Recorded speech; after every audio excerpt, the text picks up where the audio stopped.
ಇಡೀ ಕರ್ನಾಟಕದ ಎಲ್ಲ ಬಿಪಿಎಲ್ ಮತ್ತು ಅಂತ್ಯೋದಯ ರೇಷನ್ ಕಾರ್ಡ್ ಇರುವ ಪಡಿತರ ಚೀಟಿದಾರರಿಗೆ ಕೇಂದ್ರ ಸರ್ಕಾರದಿಂದ ಬಂಪರ್ ಗಿಫ್ಟ್. ಇನ್ಮುಂದೆ ಯಾರೂ ಕೂಡ ಪಡಿತರ ಅಂಗಡಿಗಳಲ್ಲಿ ವಿತರಿಸುವ ಅಕ್ಕಿಯನ್ನು ಕಾಳಸಂತೆಯಲ್ಲಿ ಮಾರುವುದಿಲ್ಲ.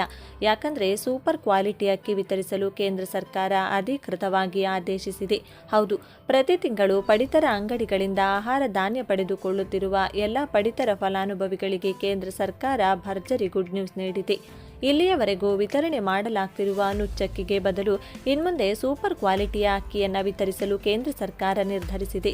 ಬನ್ನಿ, ಇಷ್ಟಕ್ಕೂ ಉತ್ತಮ ಗುಣಮಟ್ಟದ ಹಾಗೂ ನಂಬರ್ 1 ಕ್ವಾಲಿಟಿ ಹೊಂದಿರುವ ಅಕ್ಕಿಯನ್ನು ಪ್ರತಿ ಕುಟುಂಬಕ್ಕೆ ಎಷ್ಟು ಕೆಜಿ ನೀಡಲಾಗ್ತದೆ ಹಾಗೂ ಬಿಪಿಎಲ್ ರೇಷನ್ ಕಾರ್ಡ್ ಇದ್ದವರಿಗೆ ಎಷ್ಟು ಕೆಜಿ ದೊರೆಯುತ್ತದೆ ಮತ್ತು ಅಂತ್ಯೋದಯ ರೇಷನ್ ಕಾರ್ಡ್ ಇದ್ದವರಿಗೆ ಎಷ್ಟು ಕೆಜಿ ಮತ್ತು ಯಾವಾಗಿನಿಂದ ರೇಷನ್ ಅಂಗಡಿಗಳಲ್ಲಿ ಈ ಹೊಸ ಅಕ್ಕಿ ದೊರೆಯುತ್ತದೆ ಎನ್ನುವ ಕಂಪ್ಲೀಟ್ ಡೀಟೇಲ್ಸ್ ಅನ್ನು ತಿಳಿದುಕೊಳ್ಳಲು ತಪ್ಪದೆ ವಿಡಿಯೋವನ್ನು ಕೊನೆವರೆಗೂ ನೋಡಿ.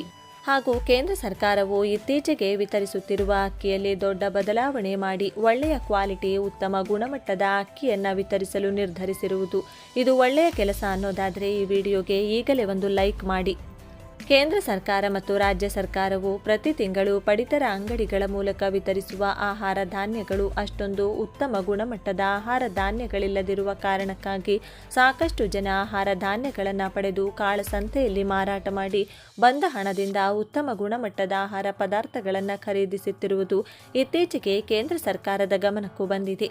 ಈ ಸಮಸ್ಯೆಯನ್ನು ಅರಿತ ಕೇಂದ್ರ ಸರ್ಕಾರ ಮತ್ತು ರಾಜ್ಯ ಸರ್ಕಾರಗಳು ಅಕ್ಕಿಯ ಗುಣಮಟ್ಟವು ಅತ್ಯುತ್ತಮವಾಗಿರುವ ಗುಣಮಟ್ಟದ ಅಕ್ಕಿಯನ್ನೇ ವಿತರಿಸಿದರೆ ಯಾರು ಕೂಡ ಕಾಳಸಂತೆಯಲ್ಲಿ ಮಾರುವ ಅವಶ್ಯಕತೆ ಇರುವುದಿಲ್ಲ. ಹಾಗಾಗಿ ನಂಬರ್ 1 ಕ್ವಾಲಿಟಿ ಹೊಂದಿರುವ ಉತ್ತಮ ಗುಣಮಟ್ಟದ ಅಕ್ಕಿ ವಿತರಿಸಲು ಕೇಂದ್ರ ಸರ್ಕಾರ ಮಹತ್ವದ ನಿರ್ಧಾರ ತೆಗೆದುಕೊಂಡಿದೆ. ರಾಜ್ಯದಲ್ಲಿ ಈಗಾಗಲೇ ಹಲವು ಕಡೆ ಕಾಳಸಂತೆಯಲ್ಲಿ ಮಾರಾಟವಾಗುತ್ತಿರುವ ಸರ್ಕಾರ ನೀಡಿರುವ ಅಕ್ಕಿಯನ್ನು ಅನೇಕ ಪೊಲೀಸರು ಕೂಡ ಬಂಧಿಸಿದ್ದಾರೆ. ಇಂತಹ ಪರಿಸ್ಥಿತಿಯನ್ನು ಸಾರ್ವಜನಿಕರು ಅಕ್ಕಿಯ ಗುಣಮಟ್ಟ ಅಷ್ಟೊಂದು ಚೆನ್ನಾಗಿಲ್ಲದಿರುವ ಕಾರಣಕ್ಕೆ ಕೇವಲ ಹೆಸರಿಗೆ ಮಾತ್ರ ಪಡಿತರ ವಿತರಣೆ ಎನ್ನುವಂತೆ ಗುಣಮಟ್ಟದಲ್ಲಿ ಅತ್ಯಂತ ಕೆಳಮಟ್ಟ ಅಕ್ಕಿಯನ್ನೇ ಪಡಿತರ ಅಂಗಡಿಗಳಲ್ಲಿ ವಿತರಿಸುತ್ತಿರುವ ಸರ್ಕಾರದಿಂದಾಗಿ ಬೇಸತ್ತ ಜನ ಕಾಳಸಂತೆಯಲ್ಲಿ ಮಾರಾಟ ಮಾಡ್ತಿದ್ದಾರೆ. ಪ್ರಧಾನಮಂತ್ರಿ ಗರೀಬ್ ಕಲ್ಯಾಣ ಅನ್ನ ಯೋಜನೆ ಹಾಗೂ ಇತರ ಕಲ್ಯಾಣ ಯೋಜನೆಗಳ ಅಡಿಯಲ್ಲಿ ವಿತರಿಸಲಾಗುವ ಅಕ್ಕಿಯ ಗುಣಮಟ್ಟವನ್ನು ಗಣನೀಯವಾಗಿ ಸುಧಾರಿಸಲು ಆರ್ಥಿಕ ವ್ಯವಹಾರಗಳ ಸಂಪುಟ ಸಮಿತಿ ಹೆಸರು ನಿಶಾನೆ ತೋರಿಸಿದೆ. ಕಳೆದ 3 ದಶಕಗಳಲ್ಲೇ ಮೊದಲ ಬಾರಿಗೆ ಸಾರ್ವಜನಿಕ ವಿತರಣಾ ವ್ಯವಸ್ಥೆಯ ಅಕ್ಕಿಯ ಮಾನದಂಡಗಳನ್ನು ಬದಲಾಯಿಸಲಾಗಿದ್ದು, ಇನ್ಮುಂದೆ ಫಲಾನುಭವಿಗಳ ಅಕ್ಕಿ ಕೋಟಾದಲ್ಲಿ ಯಾವುದೇ ಕಡಿತವಿಲ್ಲದೆ ನುಚ್ಚು ಮುಕ್ತವಾದ ಉತ್ತಮ ಗುಣಮಟ್ಟದ ಅಕ್ಕಿ ಸಿಗಲಿದೆ. ಹೊಸ ಮಾನದಂಡಗಳೇನು? ನುಚ್ಚಿನ ಪ್ರಮಾಣ ಭಾರಿ ಕಡಿತ. ಈ ಹಿಂದೆ ಪಡಿತರ ವ್ಯವಸ್ಥೆಯಲ್ಲಿ ಪೂರೈಕೆಯಾಗುತ್ತಿದ್ದ ಅಕ್ಕಿಯಲ್ಲಿ ನುಚ್ಚಿನ ಪ್ರಮಾಣ ಹೆಚ್ಚಿರುತ್ತಿತ್ತು. ಆದರೆ ಈಗ ಹೊಸ ನಿಯಮಗಳನ್ನು ಜಾರಿಗೊಳಿಸಲಾಗಿದೆ. PMGKAY ಅಡಿಯಲ್ಲಿ ಪೂರೈಸಲಾಗುವ ಹಸಿ ಅಕ್ಕಿಯಲ್ಲಿ ಗರಿಷ್ಠ 10% ನುಚ್ಚಿರಲಿದೆ.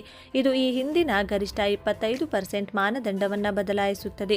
ಕುಸುಬಲಕ್ಕಿಯಲ್ಲಿ ಗರಿಷ್ಠ 5% ನುಚ್ಚು ಇರಲಿದೆ. ಇದು ಈ ಹಿಂದಿನ ಗರಿಷ್ಠ 16% ಮಾನದಂಡವನ್ನು ಬದಲಾಯಿಸುತ್ತದೆ. ಸುಧಾರಿತ ಗುಣಮಟ್ಟದ ಅಕ್ಕಿಯ ಖರೀದಿಯು ತಕ್ಷಣವೇ ಪ್ರಾರಂಭವಾಗಲಿದ್ದು 2027-28ರ ಖಾರಿಫ್ ಮಾರುಕಟ್ಟೆ ಋತುವಿನ ವೇಳೆಗೆ ಅಕ್ಕಿ ಖರೀದಿಸುವ ಎಲ್ಲ ರಾಜ್ಯಗಳಲ್ಲಿ ಇದನ್ನು ಹಂತವಾಗಿ ಜಾರಿಗೊಳಿಸಲಾಗುವುದು. ಯಾವಾಗಿನಿಂದ ಜಾರಿ?